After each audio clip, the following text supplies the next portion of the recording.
Yo-yoan di sini kali ini kita akan membahas tentang apa itu geografi sejarah. Masuk ke definisi geografi yang berasal dari kata Yunani geo yang berarti bumi dan grafi yang berarti menggambarkan atau mendeskripsikan. Secara harfiah, geografi adalah ilmu yang menggambarkan tentang bumi. Poin yang pertama, A. Definisi geografi melibatkan pengetahuan mengenai hubungan antara manusia dengan lingkungannya dan pola persebaran historial di permukaan bumi. Geografi merupakan studi tentang fenomena di permukaan bumi dan bagaimana mereka berinteraksi untuk memberikan karakteristik unik dari setiap wilayah. Eratosthenes, seorang ilmuwan Yunani, memperkenalkan pengertian geografi dalam bukunya yang berjudul Geographica. Beberapa tokoh geografi terkenal maupun para geograf dalam lingkungan ilmu disiplin ilmu yaitu Fielding, Yeats, Richthofen, Mustafa Barsri, Loberg, Ferdinand von Richthofen, Immanuel Kant, Alexander von Humboldt, Karl Ritter, dan Friedrich Ratzel. Lanjut ke poin B, sejarah perkembangan geografi dan objek studinya. Perkembangan ilmu geografi diawali oleh bangsa Yunani yang secara aktif meneliti dan juga mendokumentasikan informasi dan data kegeografian sebagai sebuah ilmu dan filosofi. Pemikiran utama pada awal perkembangan geografi klasik adalah Anaximandros, tokoh geografi klasik Yunani termasuk Thales, Herodotus, Strabo, dan Ptolemaios. Berkembangnya geografi di dunia Islam berkembang pesat pada era Kekhalifahan Abbasiyah yang berpusat di Baghdad ketika itu. Khalifah Harun al-Rashid dan Al-Ma'mun berkuasa, mereka mendorong para sarjana muslim untuk menerjemahkan naskah-naskah kuno dari masa Yunani ke dalam bahasa Arab.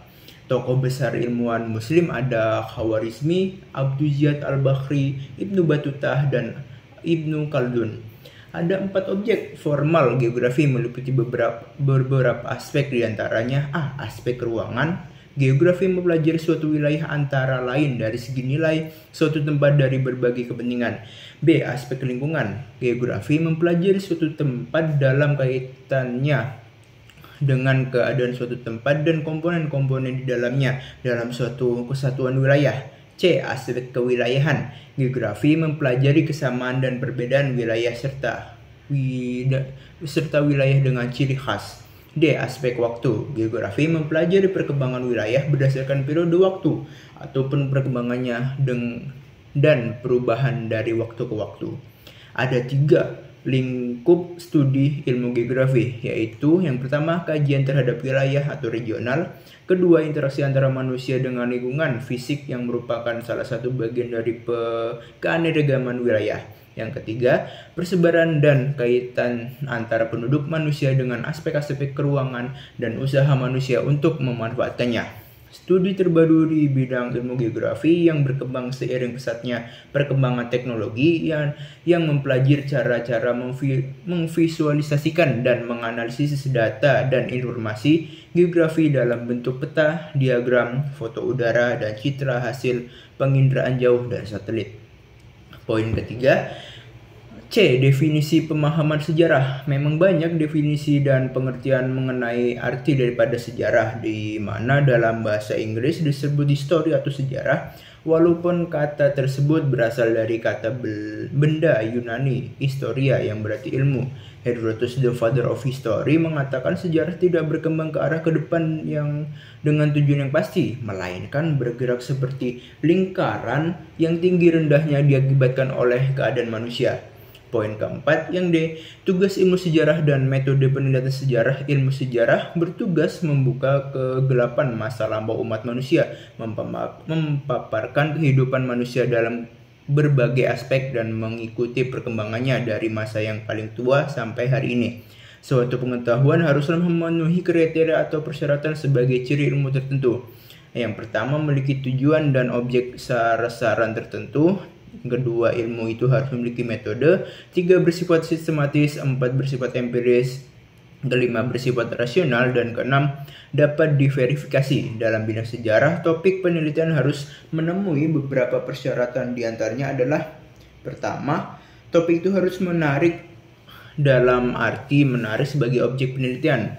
Yang kedua, substansi masalah dalam topik harus memiliki arti penting atau signifikan baik bagi ilmu pengetahuan maupun bagi kegunaan tertentu. Yang ketiga, masalah dan tercakup dalam topik memungkinkan untuk diteliti. Pertama, C. Masalah yang tercakup dalam topik memungkinkan untuk diteliti. Yang pertama, heuristik, artinya mencari dan mengumpulkan sumber-sumber sejarah yang terkait dengan topik penelitian. Lanjut yang kedua, kritik, dilakukan oleh sejarawan manakala sumber-sumber sejarah telah dikumpulkan. Ketiga, interpretasi, adalah proses pemaknaan fakta sejarah. Keempat, historiografi. Tujuan kegiatan di sini ialah untuk menerangkan fakta-fakta menjadi kisah sejarah, sebab sejarah itu merupakan suatu kisah yang kita baca. Poin kelima, ilmu bantu sejarah. Ilmu bantu bagi sejarah di antaranya adalah paleontologi, paleontropologi, arkeologi, paleografi, epigrafi, ikonografi, numismatik, ilmu keramik, genealogi, filologi, etnografi, ilmu sosial, bahasa, statistik, komputer, dan internet. Itu saja dari rangkuman bab 1. Selanjutnya itu akan lanjut ke bab 2.